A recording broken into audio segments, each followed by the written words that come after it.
हे WhatsApp guys, welcome back once again. आज की कहानी की शुरुआत होती है एक वीरान जंगल से, जहां हम एक अजीब से हैवान जिसे दिखने वाले शख्स को देख पाते हैं। उसके हाथ में होता है खून से सना हुआ हथियार। उसी जगह के नीचे एक कपल छुपा हुआ है, जिसमें लड़का लड़की को शांत रहने को कहता है, क्योंकि जो ऊपर शख्स खड़ा है उसने इनके सभी साथियों को मार डाला है और अब मरने की बारी इनकी है। लेकिन वो लड़का मरना नहीं चाहता, इसीलिए वो लाख कोशिश करता है अपनी गर्लफ्रेंड को चुप कराने के लिए। लेकिन अंत में वो आवाज़ कर ही देती है, जिसके कुछ ही देर बाद उसके पास उसके बॉयफ्रेंड का कटा हुआ सर आकर गिरता है, जो इस बात का सबूत था कि अब वो भी इस दुनिया में नहीं रहा और अब ये भी नहीं रह पाएगी, क्योंकि अगले ही पल वो उसे भी मार देता है। तो कुछ इस तरह से इस कहानी का इंट्रो था, जो हमें ये दिखाने की कोशिश करता है कि इस कहानी में आपको हर एक सेकंड पर कुछ ऐसा देखने को मिलेगा जिससे कि आपकी रूह कांप जाएगी। लेकिन असल में ये कपल था कौन और ये कौन सी जगह थी, ये सब आपको कुछ ही देर में पता चलेगा। फिलहाल बढ़ते हैं आगे। सीन शिफ्ट होता है और हम दो दोस्तों को देखते हैं जिनके नाम है जेसन और माइक, जिन्होंने अभी कुछ दिन पहले ही प्लान किया है एक रोड ट्रिप अपने दोस्तों के साथ। दरअसल ये सभी चार्ली फार्म नाम के टाउन पर जा रहे हैं, जिसके आसपास रह रहे लोगों का कहना है वो टाउन तकरीबन 200 साल पुराना है, लेकिन आज तक कभी भी किसी को वहां पर कभी नहीं देखा गया, क्योंकि जो भी वहां फैमिली रहती थी वो धीरे धीरे करके अज्ञात मौतों के चलते खत्म होती चली गई। सभी ने बहुत कोशिश की इसका पता लगाया जा सके, लेकिन आज तक किसी को भी खबर मिली नहीं। इसीलिए सरकार ने वहां पर सभी को जाने से रोक दिया। लेकिन अभी भी कुछ एडवेंचरस लोग हैं, जैसे कि मिक और जेसन, जो कि वहां पर जाकर एक्सप्लोर करना चाहते हैं। बस ये नहीं, इनके जैसे कई और भी लोग वहां पर गए थे जिन्हें फिर कभी नहीं देखा गया। इनके साथ है जेसन की गर्लफ्रेंड नताशा और उसकी दोस्त मेलेनी, क्योंकि बिना लड़की और गैस स्टेशन के कहानी में थ्रिल कहां से आता, ऐसा हॉलीवुड वालों का मानना है। खैर, सभी को पिक करने के बाद ये लोग अपने इस मजेदार सफर की तरफ निकल पड़ते हैं, जिसकी शुरुआत तो बेहद ही मजेदार हुई। तो बस देखते हैं कि अंत कितना खूबसूरत होता है। यहाँ होती है एक बहुत ही अजीब सी चीज। ये लोग गैस स्टेशन पर ना रुककर बल्कि एक बार में रुकते हैं, जहां माइक सभी से उस चार्ली फार्म का पता पूछता है। लेकिन हर कोई जब उसकी बात को सुनता है तो मुंह फेर लेता है। लेकिन ब्लूक नाम का एक बूढ़ा आदमी जब सुना तो उसने तुरंत ही माइक को आगाह किया कि वहां मत जाओ, इसी में तुम्हारी भलाई है। लेकिन माइक तो उसकी बात का मजाक ही बनाने लगता है। तो ब्लूक ने कहा कि तुम्हें तो कुछ नहीं होगा, लेकिन तुम्हारे साथ जो लड़कियां हैं उनका वहां क्या हाल होगा ये तुम सोच भी नहीं सकते। अपने साथियों को बारे में सोचो। अब ये सुन माइक अपना आपा खो बैठता और उसे हाथापाई कर लेता है। लेकिन जेसन ने आकर बीच में सबको शांत कराया और इन्हें लेकर बाहर आ गया। तब ब्रैड नाम का शख्स, जो कि ब्लूक का ही साथी था, वो इन्हें फिर से मना करता है कि वहां पर मत जाओ, क्योंकि वहां कोई नहीं जाता। अब लेकिन ये लोग कहाँ सुनने वाले थे, उल्टा माइक तो उसे भी सुनाने लग गया। तब उसने गुस्से में उन्हें वहां का एड्रेस बता दिया और कहा कि ठीक है जाओ, लेकिन इतना याद रखना कि कभी वापस तुम नहीं आ पाओगे। अब चारों वहां से निकल लेते हैं, पर रात ज्यादा होने पर वही साइड में अपने कैंप लगाकर आज रात गुजारने का सोचते हैं। तब लड़कियां पूछती हैं कि आखिर ये चार्ली फार्म के नाम से लोग इतना डरते क्यों है तो बस वो फार्म ही ना। माइक थक हार कर आखिरकार उन लड़कियों को भी बता ही देता है कि असल में आज से तकरीबन 60 साल पहले जब वो फार्म एकदम खत्म होने लगा था, तब उस दौरान एक कपल वहां रहते थे, जिनका एक बेटा भी था, जो कि ना ही इंसान था ना ही जानवर। आसान भाषा में कहा जाए तो उसे वो खाना पसंद नहीं था जो इंसान खाते, बल्कि उसे इंसानों को खाना पसंद था। ऐसा इसलिए क्योंकि उसके माता पिता कैनिबल थे और उन ट्रैवलर को मार कर खा जाते थे जो कि वहां पर घूमने आते थे। जैसे कि एक रोज उन्होंने एमिली नाम की लड़की को पकड़ लिया। जॉन ने उसके साथ बदसलूकी की, उसे मारा पीटा, कई महीनों तक उसे बांध कर रखा। यहाँ तक उसके बेटे ने भी उसके साथ बदतमीजी की और फिर एक दिन जब इन्हें भूख लगी तो उन्होंने उसे मार दिया और फिर खा लिया। लेकिन अब हद हो चुकी है, क्योंकि टाउन वालों को पता चल चुका है कि ये दोनों क्या करते हैं, आखिर वो ट्रैवलर जा कहाँ रहे। इसीलिए उसी रात सभी गाँव वाले इनके घर के बाहर आते हैं, क्योंकि अब उन्हें पूरे तरीके से पता चल चुका है कि इनके काले कारनामे क्या है। पर अभी ये अपनी गलतियों को मान नहीं रहे, इसीलिए ब्लूक ने बिना समय गवाए उस आदमी की खोपड़ी ही उड़ा दी। जो देख उसकी बीवी फौरन एक घर के अंदर भागी और अपने बेटे चार्ली को लेकर फरार हो गई। उस दिन के बाद से किसी ने कभी भी चार्ली को नहीं देखा, ना ही उसकी माँ को। पर लोगों का कहना है कि वो आज भी जिंदा और आज भी अपने उसी कारनामों को अंजाम दे रहे हैं। इसीलिए अब लोग वहां जाना नहीं चाहते। लड़कियां ये सोचकर थोड़ा घबरा जाती हैं, अगर वहां कोई नहीं जाता तो ये दोनों वहां क्यों जा रहे हैं। पर माइक का मानना था कि वो सब एक अफवाह है, ऐसा वहां पर कुछ भी नहीं है, इसीलिए उन्हें ऐसे डरना नहीं चाहिए, बल्कि वहां जाकर ये साबित कर देना चाहिए कि ये सारी अफवाहें हैं। अब सुबह होने पर ये लोग बस भटक ही रहे थे, क्योंकि कोई भी उन्हें वहां जाने का पता उन्हें बता ही नहीं रहा था। इसीलिए जेसन अपने बॉस को कॉल करता है और उसका पता पूछा। उसके बॉस बता तो देते हैं, लेकिन वो उसे साफ साफ ये भी कहते हैं कि अफवाहें इतनी ज्यादा फैल गई है जिसके कारण अब मदद के लिए पुलिस तक वहां नहीं जाती। तुम जरा संभाल कर वहां जाना और कार को आराम से चलाना। उसके बॉस को भी लगता है कि ये बस एक अफवाह है, फिर भी वो उनके साथ नहीं आया। उसके बताए हुए पते को फॉलो करते हुए ये लोग एक जगह पहुंच गए। उसके आगे अब कार नहीं जा सकेगी, इसीलिए उन्हें उसे वहीं छोड़कर पैदल ही आगे का सफर तय करना है, जिसके लिए सभी हिम्मत तो बांध लेते हैं। लेकिन जब इन्होंने चलना शुरू किया तो सभी की हालत टाइट हो गई, क्योंकि पैदल सफर बहुत ही कठिन है। पर कुछ ही देर बाद ये लोग फाइनली चार्ली के घर के बाहर पहुंच गए, जो कि अब पूरी तरह से वीरान हो चुका है। जैसे काफी टाइम से कोई नहीं आया यहाँ पर, और यही हकीकत भी है। अंदर जाने पर इन्हें बड़ी अजीब सी वाइब आने लगी, और आए भी क्यों ना। हर जगह खून के धब्बे थे जो कि सूख चुके थे, शायद उसी टाइम का लगा हुआ खून होगा। इस बीच मलानी को चार्ली का टेडी बियर दिखता है, जिसे वो बिना सोचे समझे अपने पास रख लेती है। अब ये धीरे धीरे करके उस पूरे घर के हर एक चीज को एक्सप्लोर करना शुरू करते हैं। तभी अचानक से गेट अपने आप बंद हो जाता है, जो देख सभी हंसने लगे, क्योंकि उन्हें लगा कि शायद हवा के कारण बंद हुआ होगा।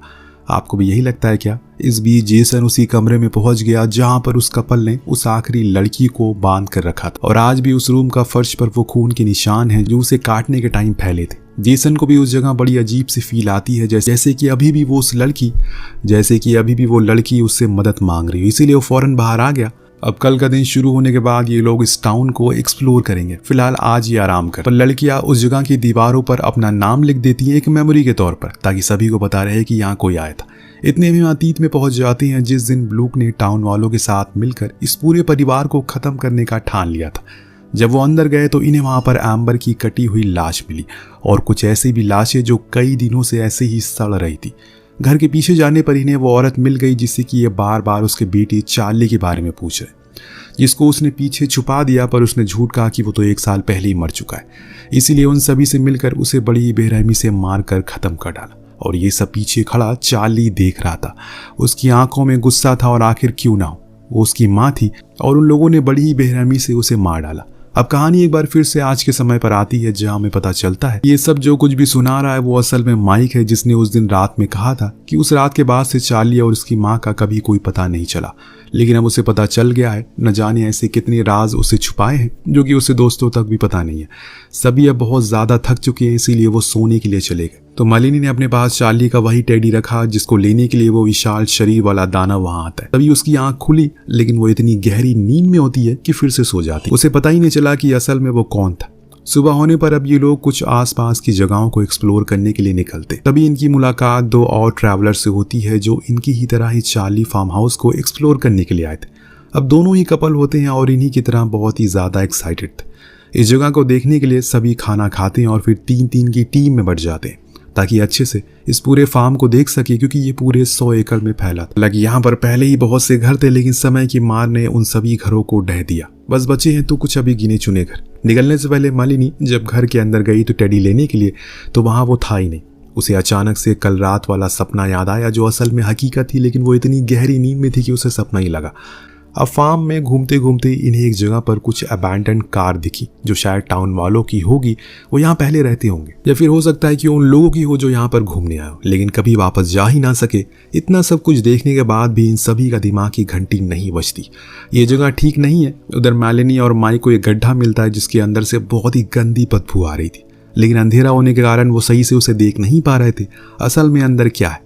पर कोई है जो इन सभी पर नजर रखे हुए, लेकिन इस बात से ये सभी अभी अनजान है। उधर अलीशा और गॉर्डन को एक कबाड़ जैसा स्टोर मिला, जिसके बाहर गॉर्डन को एक एक्स रखा हुआ मिला, और उसे देखकर ऐसा लग रहा है कि इसकी धार अभी भी तेज है। खैर, अलीशा के कहने पर उसने उस एक्स को वहीं रख दिया, और फिर दोनों चले गए जहां उन्हें एक बेड मिला, जहां पर शायद कोई सोता होगा। हो सकता है कि ये बेड चार्ली का हो। पूरी जगह को अच्छे से देखने के बाद ये दोनों बाहर आने लगे कि तभी बाहर से चार्ली आ गया, और उसने उसी एक से गॉर्डन की छाती को खोल कर रख दिया। जिस चीज को देखकर बेचारी अलीशा ने डर के मारे गेट को बंद कर लिया, पर चार्ली ने तो गेट को ही तोड़ दिया, क्योंकि दोस्तों अब वो रुकने वाला नहीं है। वो डर कर जाकर नीचे छुप गई, लेकिन अलीशा ये भूल गई कि ये चार्ली का इलाका है, यहाँ का वो राजा है। उसने बिना समय गवाए उसे पकड़ लिया और फिर उसे एक पंच मारकर बेहोश कर दिया। उसने तो उसे सर को ट्रैक्टर के नीचे रख दिया और पूरे ट्रैक्टर को उसके ऊपर चढ़ा दिया। अब आप समझ गए होंगे कि वो कितना ब्रूटल है। जब तक भी उसका सर नहीं कुचला तो वो खुद ट्रैक्टर पर चढ़ गया और पूरी जान से एक जंप मारी, जिससे एक ही झटके में एलिस का सर कीमा बन गया। ये तो अभी शुरुआत है, इससे भी भयानक आगे सीन आपका इंतजार कर रहा है, तो बस देखते जाइए। जेसन और नताशा जो एक दूसरे के साथ घूमते घूमते पहुंच गए एक घर पर जो कि सालों से बंद पड़ा हुआ था। इस बार ये अंदर सिर्फ जेसन गया था क्योंकि ये तो हमें नहीं पता, पर इक्वालिटी मैटर हर जगह करनी चाहिए। इसी बीच टोनी यानी कि जेसन का बॉस, जिसे उसकी चिंता होने लगी थी क्योंकि उसे डर था कि कहीं कुछ गड़बड़ ना हो जाए, उसने अपनी बीवी से कहा कि वो उसे मिलने के लिए जा रहा है, तुम तब तक बच्चों का ख्याल रखना। इतना कहकर वो निकल गया, लेकिन वहाँ टाउन में तो अलग ही भौकाल मचा हुआ है। तो जब ये दोनों लेक में नहा रहे होते हैं तभी मालिनी को वहाँ खड़ा दिखा चार्ली, जिसका ऑरा ही अलग था। पर माइक उसे देखकर जरा भी नहीं घबराता, बल्कि एक मर्द की तरह जाकर उसके पास खड़ा हो गया और कहने लगा क्या उसकी माँ ने उसे सिखाया नहीं है, ऐसे किसी को छुप कर नहीं देखा जाता। तब चार्ली ने वो किया जो उसकी माँ ने उसे बचपन में सिखाया था। उसने वहीं खड़े खड़े उसके प्राइवेट पार्ट को काट दिया, फिर उसके मुंह में डालकर उसे मार डाला। जो देख मालिनी के तो होश ही उड़ गए, इसीलिए वो खुद की जान बचाने के लिए भागने लगी, लेकिन कहाँ तक भागती रहेगी। आखिर में चार्ली ने उसे भी पकड़ लिया और बड़ी ही बुरी तरह उठाकर पटक दिया। यही नहीं, उसके मुंह में अपनी 2 उंगलियां डाली और फिर उसके जबड़े को खींच लिया, जिससे मालिनी बिना जबड़े की कुछ देर में तड़प तड़प कर मारी गई। कुछ इस तरह से 4 लोग मर चुके हैं, अभी भी कुछ लोग बचे हुए हैं। तो अब और टोनी भी वहां पर पहुंच गया। देखते हैं कि क्या वो कुछ कर पाता है या फिर नहीं। इधर अभी भी नताशा बाहर बैठी हुई है, लेकिन अभी तक जेसन बाहर नहीं आया, इसलिए उसने अब खुद अंदर जाने का सोचा। तो वहां टोनी भी उस घर तक पहुंच गया, जहां उसने सभी के नाम दीवार पर देखा तो अंदाजा लगा लिया कि वो लोग यहाँ तो आए थे, लेकिन अभी कहाँ गए होंगे उसे नहीं पता। दूसरी तरफ जब नताशा अंदर गई तो उसने जेसन को एक कोने में डरा हुआ चूहे की तरह छुप कर बैठा हुआ देखा। उसके पास भाग कर गई। उसे पता चला कि यहाँ पर कोई है जो उन्हें सबको मार रहा है, यहाँ पर कोई है जो उन्हें मारने के लिए भटक रहा है। उसी की वजह से जेसन छुपा है। पर इतने में चार्ली हथियार लेकर वहां पर आ गया और वो वार करता हुआ उससे पहले टोनी वहां आ गया। इन्हें बचाने के लिए उसने 2-2 हाथ किए, पर चार्ली उस पर भारी पड़ रहा था। अगर ये दोनों चाहते तो उसकी मदद कर सकते थे, पर इन्होंने तो खुद गर्जी दिखाई और भागने का सोचा कि तभी चार्ली ने टोनी के गले को पूरा मांसी चीर दिया, जिससे वो वहीं बड़ी दर्दनाक मौत मारा जाता है। अब इन दोनों की भी जान की कोई खैर नहीं है, क्योंकि ये बाहर जो आ गए सबसे पहले चार्ली के हाथ आता है जेसन, जिसे वही नताशा के सामने उसके गला काट कर अलग कर दिया। पर नताशा भागने में कामयाब हो गई, लेकिन अंत में वो भी उसके हाथ लगी गई। लेकिन उसने उसे मारा नहीं, बल्कि बेहोश करके एक केज में बंद कर दिया, जो कि उसी गड्ढे के नीचे था जो शुरुआत में जेसन ने देखा था। यहाँ उसने बड़ी ही आसानी से उस केज को तोड़ दिया और फिर बाहर आने की कोशिश में लग गई। लेकिन इतने में वहां आ गया चार्ली और उसे वहीं कटी पटी लाशों के बीच में छुपना पड़ा जिन्हें चार्ली ने मारा था। यहाँ नताशा को मौका देकर ऊपर की ओर आ गई, जहाँ उसे किसी ने हाथ देकर खींच लिया। अब ये कोई और नहीं बल्कि ब्ल्यूक था। जी हाँ दोस्तों, वही बूढ़ा आदमी। वो फौरन उसे लेकर ट्रक के पास ले जाने लगा कि तभी पीछे से चार्ली आ गया, जिसने एक फेंक कर मारा और उस बूढ़े आदमी की मौत हो गई। नताशा अब भी पीछे नहीं हटने वाली। उसने ब्ल्यूक की बंदूक से चार्ली को शूट कर दिया और फिर तुरंत ही ट्रक के पास आ गई। लेकिन सिर्फ एक गोली से चार्ली जैसा दानव कहाँ मरने वाला था। वो फिर खड़ा हो गया और इस बारी तो उसने गोली भी नहीं चलाई, बल्कि पूरी बंदूक ही उसके पेट में घुसा दी और घुमाकर बाहर खींच दी, जिससे नताशा की अतड़ियां भी साथ में बाहर आ गई। फिर उसने भी उठाकर अपने साथ ले गया और अपनी फ्रिज यानी कि उसी बेसमेंट में जहां वो खाने को स्टोर करता है। और कुछ तरह से इस कहानी का यहीं पर अंत होता है। आपको और हमें लग रहा होगा कि कोई ना कोई तो बचा होगा जो चार्ली को खत्म करके यहाँ से भाग निकलेगा, लेकिन ऐसा हो न सका। सब कुछ खत्म हो गया, जिससे कहानी वहीं पर आ गई। अब फिर कोई आएगा और ये सिलसिला ऐसे ही चलता रहेगा। जब तक कोई इंसान या औरत चार्ली को खत्म नहीं करेगा, तब तक वो लोगों को ऐसे ही मारता रहेगा। तो आपको कहानी कैसी लगी हमें कॉमेंट करके जरूर बताइएगा। मिलते हैं अगली वीडियो में। Thank you so much watching. Peace out.